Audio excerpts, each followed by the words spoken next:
You're listening to Dixie Football Fanatics, hosted by Chet and Bill, formerly the Chet and Bill Show. This is the first episode of Dixie Football Fanatics. Hey, Chet, how's it going tonight? Bill, it's going wonderful. And by the way, I have to say that I do like the new name, Dixie Football Fanatics. Well, I will take a little bit of credit since I did come up with that, and I wanted to incorporate Dixie to, the South. That's the SEC, the home of the best football in the country, if I do say so. Without a doubt, Bill, and who dominated the BCS championships, right? What was it, 7 in a row? It's either 6 or 7 in a row, and played for another one. The last one they won the first one. Tennessee won the first one, right, against Florida State, and Auburn played for it in the last one, right?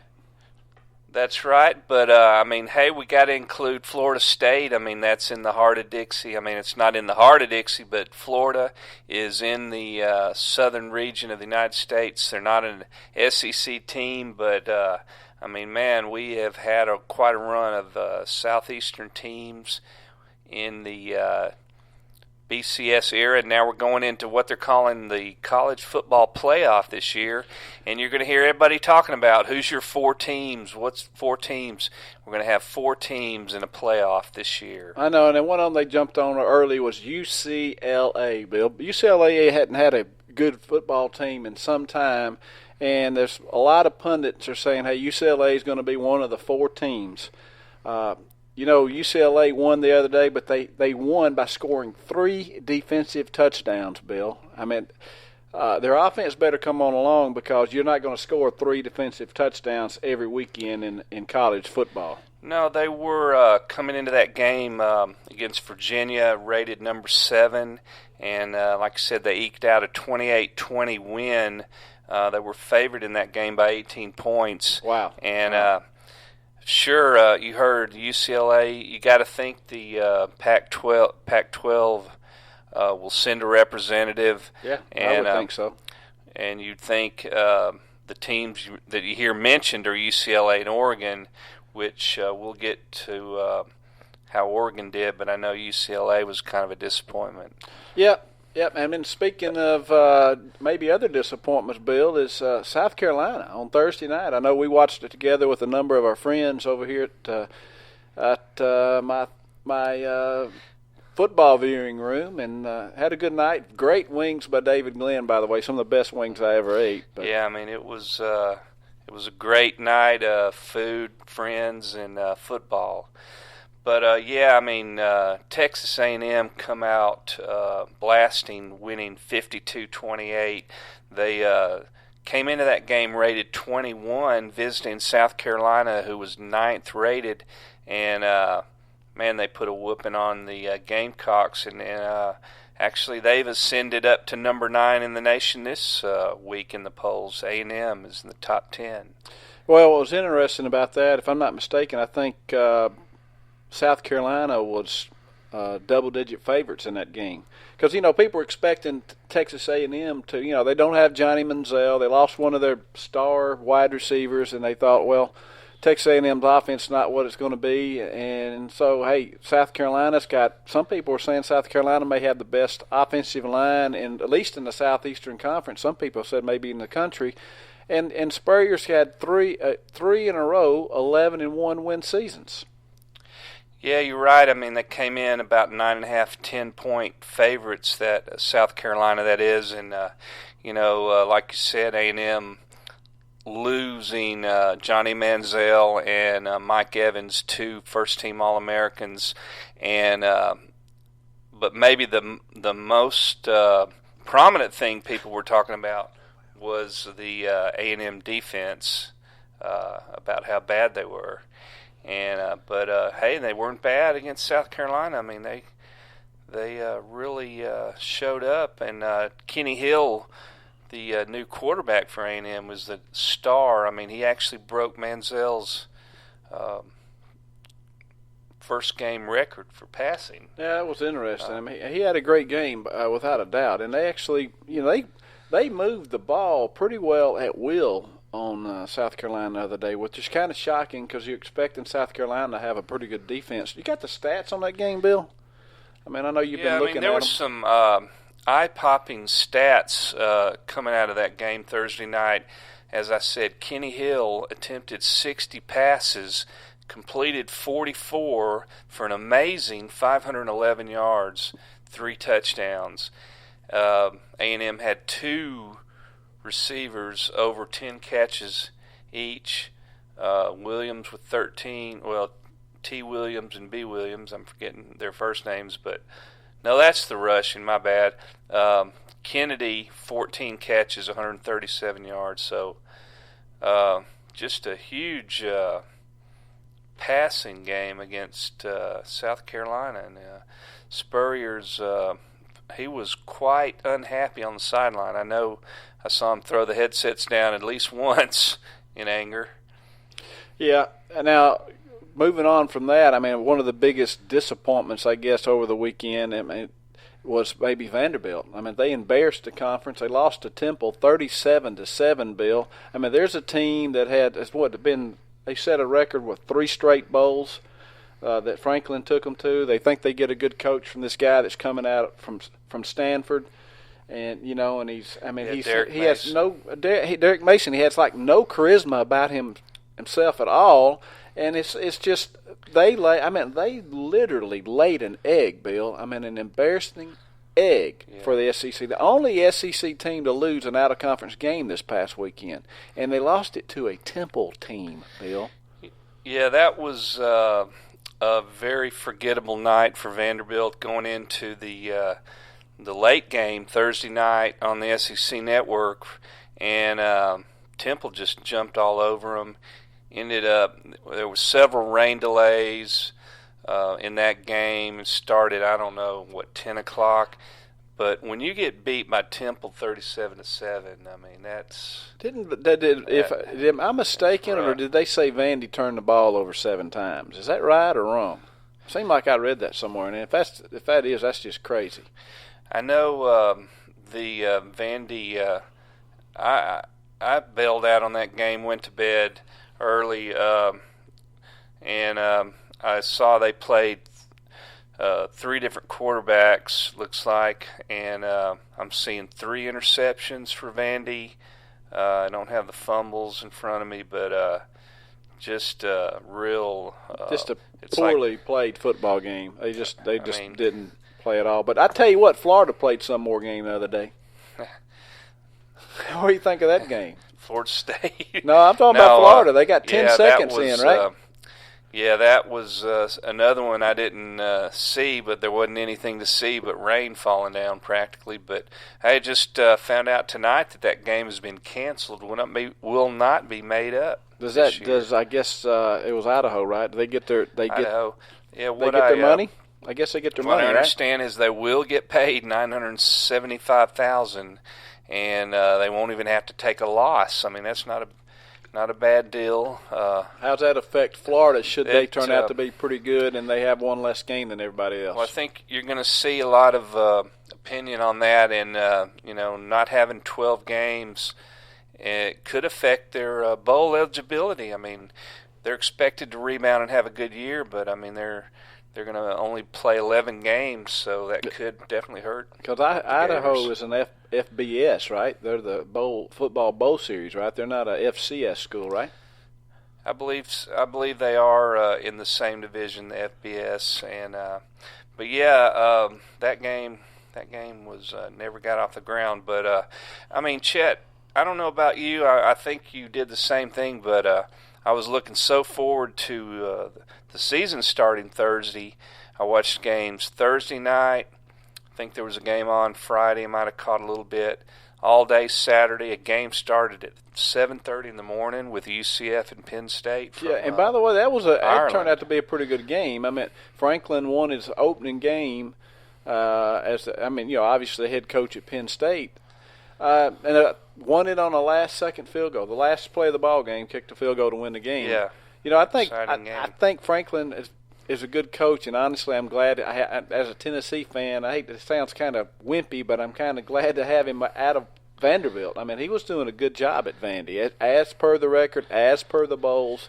I think Franklin's a good coach, and I think he'll do well at Penn State. And honestly, we need somebody to do well at Penn State because a Big Ten is weak. Yeah, I think it'd be safe to say, and you probably agree with me on this, that he took Vandy about as far as they can go realistically. They're not getting people, they're not getting fannies in the seats. Folks aren't showing up for games. Making a bowl game, being a respectable team in the SEC. He had them there, decent recruiting. Just still couldn't get the fans, though. Yeah, I mean, it's a different animal up there, but it looks like Vandy's Vandy again. So that's all right with me. Like I said, I don't have a problem with that. Let's move on to some other games. Let's see. You and I watched a game together on Saturday afternoon. The Alabama Crimson Tide versus the West Virginia Mountaineers. Mountaineers, yeah. Yeah, we didn't mention anything about the Boise Ole Miss game. That was a game played Thursday night in Atlanta. Ole Miss eked that one out. But Alabama played the Mountaineers for the first time ever and come out with a win, 33-23. But as to be expected, a lot of grumbling going on this week about Alabama, a lot of analysis going on. But what'd you think of the Tide overall? I mean, his first game impression. Honestly, watching a game as a non-Alabama fan, which is where I'm coming from, watching Sims, the Alabama fans are complaining about Blake Sims, and I'm watching Sims, and I know he went through fall practice. He went through spring practice. He went through fall practice. I think he's a fifth-year senior at Alabama. Coker comes in to compete against him. Coker doesn't win the job. I mean, it's still being competed, but there's a reason that Lane Kiffin, the offensive coordinator, and Nick Saban chose Blake Sims to be the starting quarterback for that game. And watching the game, I think Blake Sims did exactly what he needed to do for Alabama to win. And with Alabama, a lot of times with the running backs you guys have got, usually with the offensive line you've got, with the wide receivers, I mean, your tight end, you got a good tight end, you didn't even use him the other day. With those guys, all a quarterback needs to do at Alabama is not get you beat. That's pretty much all, because Alabama's defense is usually really, really strong. They were exposed a little bit on Saturday in the secondary. Probably nothing that Saban can't fix over the next couple of practices you have this week and next week.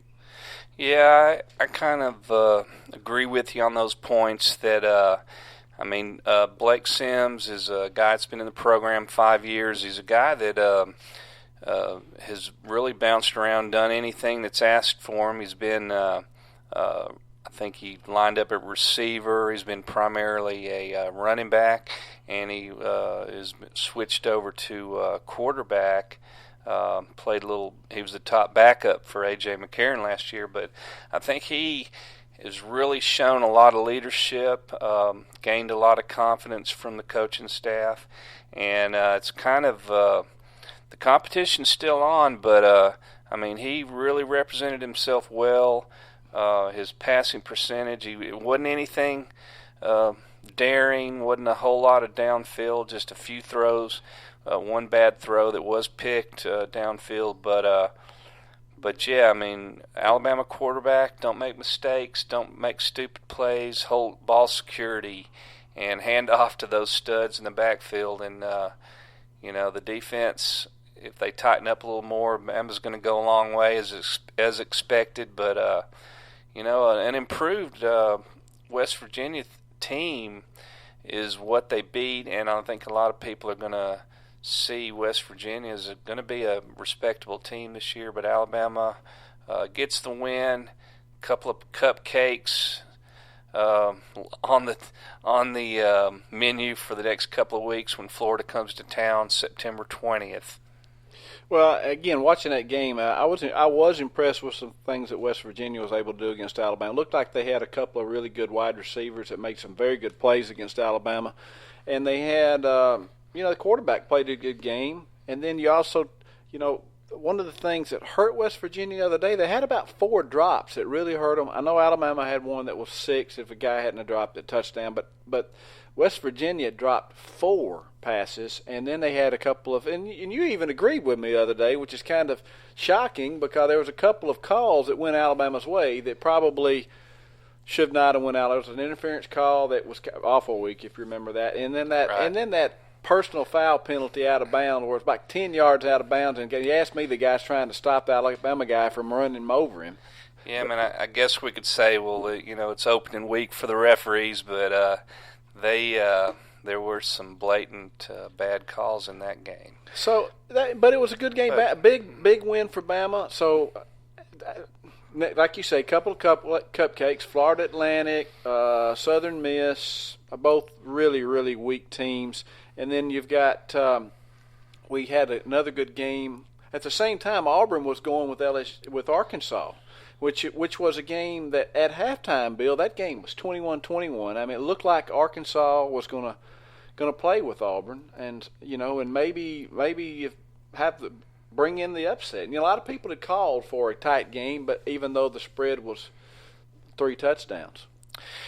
Absolutely. I mean, Arkansas had a respectable first half, very much so. Like I said, this game was tied. As you remember, the quarterback, Nick Marshall, was sitting out with his suspension, and the Tigers were led by Jeremy Johnson. And he's a good quarterback himself. I'm telling you what, Chet, he is very impressive throwing the ball. He was 12 of 16, 243 yards and a couple of touchdowns. Yeah, they had a couple of big plays. I'm telling you what, look at the Auburn receivers. They've got a junior college, this DeQuil Williams coming in, and this kid, I mean, this guy is a big-time player, 9 receptions, 153 yards Saturday. So, to go with Sammy Coates, as you remember, is a big-time, big-play receiver who didn't get but one ball. But, I mean, Auburn's Auburn again this year. Their running game, Cameron Artis-Payne stepping in, 177 yards. Well, that's a good outing. Yeah, absolutely great outing for Cameron Artis-Payne. And Auburn probably could do without, even if Nick Marshall wasn't there. Auburn probably would be just as good even without Nick Marshall because that quarterback is that good. But Auburn's so dangerous. I mean, they can score in a blink. I mean, they run their offense so fast. They put a lot of pressure on the defense. And if Auburn defense turns out to be really strong, they'll be hard. They'll be extremely hard to beat. I mean, they're just they could be one of the 4 teams, Bill. Well, nobody's bigger Alabama fan than yours truly, but if Auburn can get through, I mean, they've got a gauntlet of games to play. They've got LSU, Mississippi State, Georgia, Texas A&M, Alabama. I mean, this is a brutal schedule. I don't think they'll come out unscathed. I mean, they could, but I doubt it. I don't think anybody in the West is going unscathed. It's just way too much football prowess on the West. I mean, like you said, it's brutal. Texas A&M may be the best team on the West this year, unexpectedly, by the way. Or Mississippi State. There's a team that is believing in themselves. They've got a great defensive front. They got a good quarterback in that Prescott, and they held. Of course, Southern Miss hadn't won but one game in 2 years, I think. But they held Southern Miss scoreless. I mean, the only shutout in the SEC, yeah. I think, this weekend. Yeah, 49-0. Prescott 18 of 26, 284 yards, 4 touchdowns. So big day. Big day. We can talk a little bit. The games just kept coming and coming over the weekend. Georgia Clemson, what a game that Clemson. was. This may be your your strongest team coming out of the East, strongest showing coming out of the SEC East, you'd have to go with Georgia, coming out winning 45-21. I'm looking at the box score here, 24 unanswered points by the Dogs. Did you see Gurley? Gurley may be the best running back in the country. I mean, that boy had a game. He ran a kickoff back for 100 yards, and I think he had 4 touchdowns in that game. I think he had 3 rushing and that 1 return. I mean, that's right. Unbelievable. 198 yards, 13.2 yard average against a good football team. Not Southern Miss, a good football team. I mean, when you average 13.2 yards a carry, wow, I mean. Look at that other running back. They had another, I think, Chubb. I think he's a freshman, isn't he? He had a 70-yard. He had 70 yards, a 42-yard long run for a touchdown. I mean, he had a great day. I mean, Georgia's loaded. If it's Mason, and Mason, you said 18 to 26, that's 69% completion, 131 yards. But didn't have to, yards-wise, didn't have to do much, right? I mean, they were running the football. Yeah, I mean, a very impressive opener for the Bulldogs. And like you say, they got to be the favorite on the East right now, right? Right now, especially with South Carolina's problems, Georgia's looking very strong. I was going to say like I said, the games just keep coming and coming. We had LSU and Wisconsin playing over in one of the kickoff games over in Houston. Les Miles pulled another one out with the Tigers came back to win that game 28-24. I thought they were beat. When they were down 24-7, I thought they were beat. And it was 24-7, and it was 4th and 2 just this side of midfield in their own territory. And Les Miles did a Les Miles. They faked a punt, and it's like everybody says normally, it's coming with Les Miles. Surprise. Yeah, and it's like, and then they get the first down. And a couple of plays later, they're in the end zone. And from there on out, I mean, Wisconsin could do nothing. I wonder if Wisconsin's running back, who ran all over LSU in the first half, but only had, I think, 4 carries in the second half, if he was banged up or something. I mean, it didn't make sense. The guy was having a great game. Matter of fact, this is a guy that rushed for like 1,600 yards last year. And he didn't hardly get any touches in the second half. Yeah, Melvin Gordon, very good little running back. Like I said, 1,600 yards, 12 touchdowns last year. He did have nice average Saturday, 16 carries for 140 yards. Against LSU, that's strong. Yeah, I mean, he looked good. The what was the undoing of Wisconsin was the lack of a passing game Saturday night. They just couldn't get anything done through the air. McAvoy, not a great quarterback. His stat line pretty awful there. 8 of 24. That is awful. Did not know. I didn't know it was that bad. That's testament to 50 yards. LSU's defense. Yeah, 2 interceptions. Yeah, not a good quarterback rating for McAvoy. Do you know he was a secondary guy last year? He was a safety last year. He was on the defensive side of the ball, but and he's 6'5". Yeah, well, Wisconsin's not.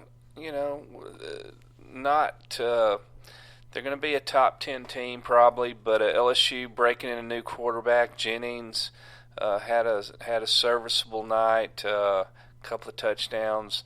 As always, LSU is stable in running backs. Kenny Hilliard, the touted freshman Fournette, didn't really get many touches. Only 8 carries for 18 yards. Yeah, he didn't. I mean, he didn't have any room the other day when he did get the ball. I mean, they were meeting him in the backfield a lot. But I did see him on the opening kickoff. I mean, he took the opening kickoff, and one of the Wisconsin guys come down, hit him in the thighs, and you could tell that this Fournette kid is strong, and it didn't take him right down. And he's probably going to be an excellent running back. Some people think he's going to be one of the better running backs in the conference. They actually had him like second team All SEC. That's ridiculous. I mean, it is ridiculous when you think of Yeldon and Henry for Gurley. Alabama, Gurley. The running backs at Arkansas. Davis from South Carolina. So that's ridiculous. But anyway, I'd have to prove it on the field sometime, right? Yeah, but another strong showing by SEC team. LSU wins. But then we got to Sunday evening and up on Rocky Top. That might be my team, Bill. Did you realize Tennessee as that game approached, Tennessee, they were 6-point favorites, a little bit more than that maybe, and as the game approached, the line started dropping. For some reason, I guess because Tennessee went 5-7 last year, and Utah State actually went to a bowl and won their bowl, and they had Chucky Keaton returning, who some people think is going to be a Heisman Trophy dark horse candidate. He was going in. And supposedly like a NFL caliber linebacker that Utah State was going to go in there and possibly upset the Vols. But that didn't happen, Bill. Tennessee controlled that game from start to finish, winning 38-7. Big game. Didn't run the ball very well. Threw the ball. Worley had a good night, probably his best night ever. He 3 touchdown passes, and A.J. Johnson caused a fumble on a kickoff and interception. He had an interception, and Tennessee had 2 interceptions. The defense is what really looked good for Tennessee. They really shut down Utah State. Yeah, Chet. There was, from what I understand, that was the first home sellout in a few years. Since 2007 opening game sellout. Opening games. Yeah. But yeah, I mean the atmosphere was electric. It's a great tradition. I saw it myself a couple of years ago when they run in through the tees. One of the great spectacles in college football. You see line up the outline of the tee, and Tennessee bursts through. But the crowd was really into that game. That another big tradition is a Tennessee Vol Walk, and they said they had like 60,000 people for the Vol Walk, where Tennessee comes down the hill and walks into the stadium, which is that's if you hadn't been to that, that's pretty cool. I don't know if Bama does something like that or not. I know Auburn has the Tiger Walk, and we probably copied them, honestly, but yeah, Alabama has the something similar. I forget what it's called, but. The Walk of Champions, something like that, where they come through the plaza there to Bryant-Denny Stadium. But yeah, the Tennessee team put out a great number of first-time players and true freshmen. How many players did we see for the first time? It was 21 true freshmen that played in the game, and they actually started a few. Derek Barnett started at defensive end for Tennessee. It's the first time Tennessee's ever started a freshman on the defensive line.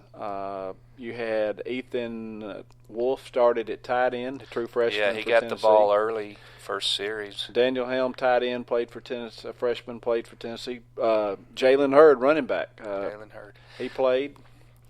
And we had Dylan Bates. He played in the game, which is Bill Bates' son. Todd Kelly Jr. played, which is obviously Todd Kelly's son, who is also, Todd Kelly played for Tennessee. We had just a lot of young guys. We had a JUCO guy, Chris Weathered, played and made a great play. He's an extremely fast linebacker that you're going to hear a lot from as the year progresses. Tennessee's got a lot of young talent. They're probably going to pay the price for that some during this year. Lost an offensive lineman. Tennessee's already thin. You're well aware that we replaced all 5 offensive linemen this year, and one of them, the left tackle, was a redshirt senior that was a walk-on, Bill. It's just a great story that this guy can come in and finally win the starting job, and he actually won it over what some people said was going to be the top JUCO tackle, that Tennessee had recruited, number 1 JUCO tackle in the country, and this guy beat him out, and he had a starting job, and he tore his ACL in that game against Utah State. So that's sad for Jacob Gillum. Yeah, it's man, I hate that. A guy like you said, a guy Fifth-year senior, right? Fifth year, was a walk-on at first. Yeah. Is that right? Yeah.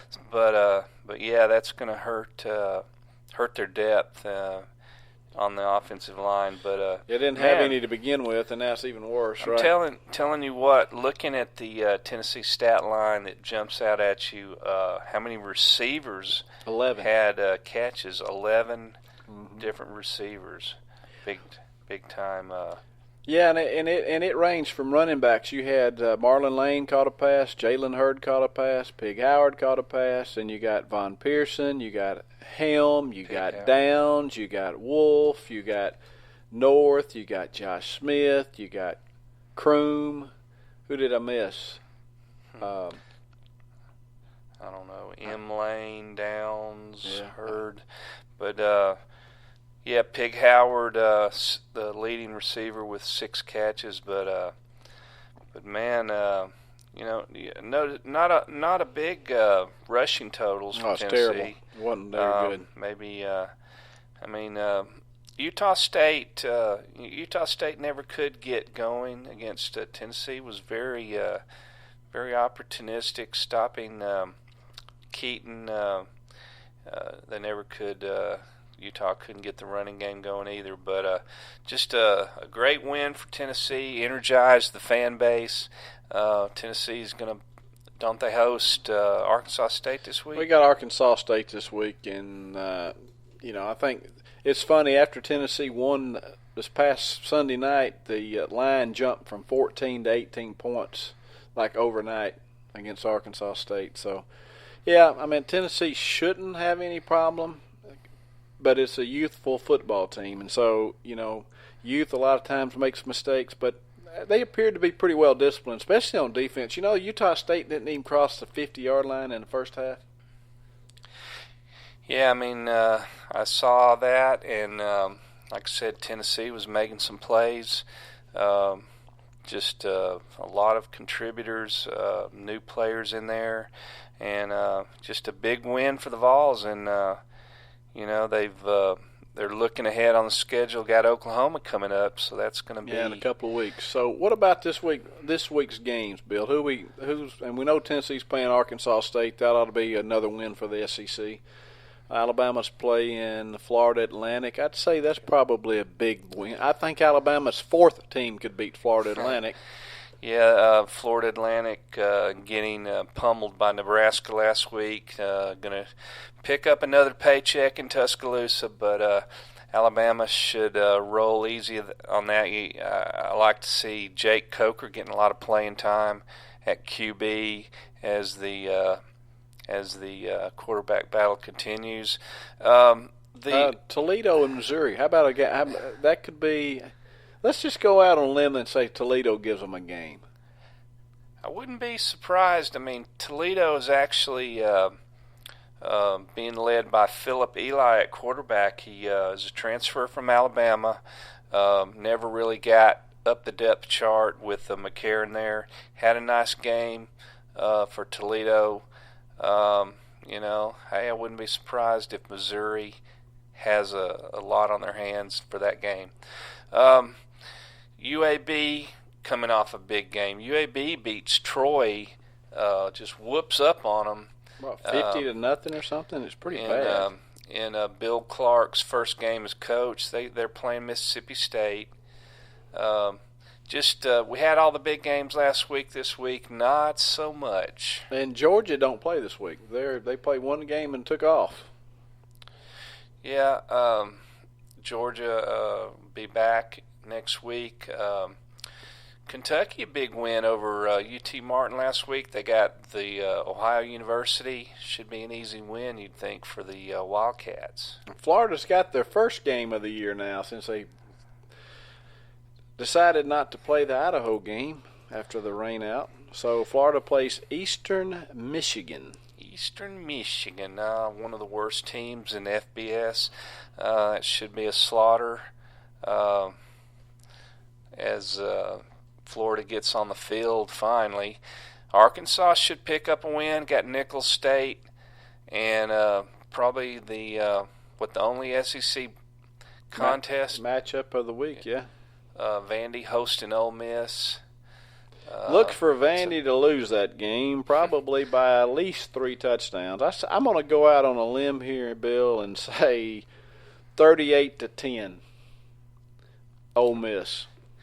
I'm not even going to think about it. I'm just going to move on. South Carolina playing East Carolina. South Carolina needs to get on track. I mean, East Carolina's not a pushover. Could be a competitive game, at least. I'm sure it will be for the first part. Auburn hosting San Jose State, another one of the big games. Yeah, it's just not much of a game there. Well, man, is LSU, Sam Houston State, and Texas A&M playing Lamar. Yeehaw. Lamar. What is a Lamar? It's somewhere from Oklahoma or Texas, one of those.